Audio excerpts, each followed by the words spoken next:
Il s'appelait Ammar Tabjadi, Abdallah Bacha, Larbi Daoui, Abdelkader Dranis, Mohamed Isidore Iloul, Medjen Tahar et Maurice Luro, 6 Français musulmans d'Algérie et un Français militant de la CGT. Tous sont morts sous les balles de la police le 14 juillet 1953 lors d'un défilé populaire à Paris. La raison de cette tuerie: des drapeaux algériens brandis par les nationalistes algériens du mouvement pour le triomphe des libertés démocratiques et le portrait de son leader, Messali Hadj.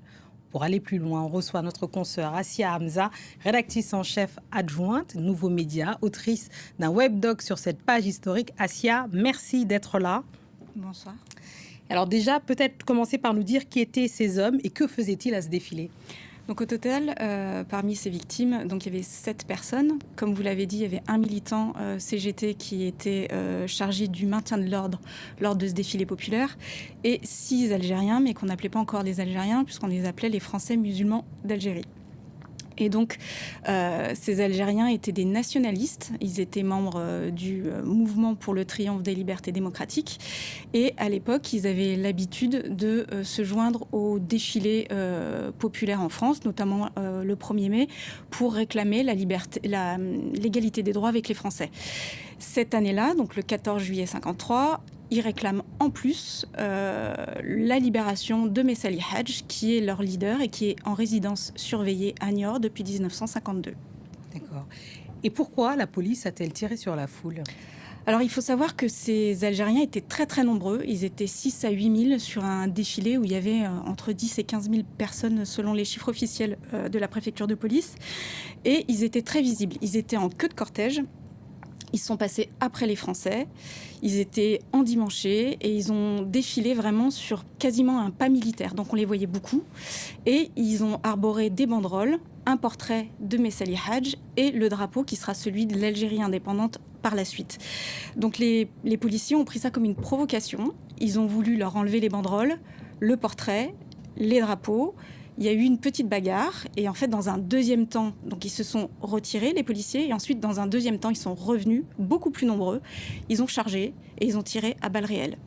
Et comment, Assia, vous expliquez que cette page de l'histoire est quasiment tombée dans l'oubli 70 ans après ? Il y a plusieurs raisons pour expliquer ça. Malheureusement, officiellement, la version qui a été donnée, c'est la légitime défense. Donc, il y a eu une enquête judiciaire qui a été menée, mais à charge. Donc, on a retenu les témoignages des policiers et on a écarté tous les témoignages des Algériens ou des témoins, puisqu'il y avait beaucoup de Français, de Parisiens qui ont assisté à toute la scène. Et donc, l'enquête, elle s'est soldée par un non-lieu. Ensuite, donc il n'y a aucun policier qui a été inquiété.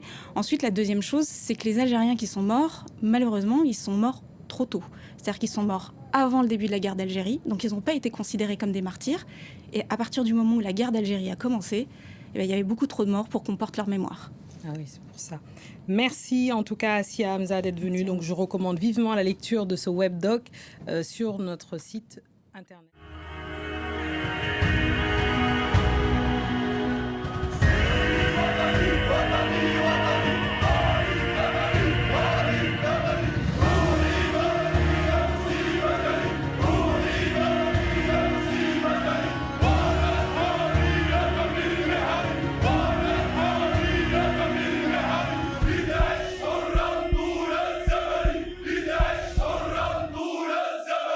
جزائر جزائر الله يرحم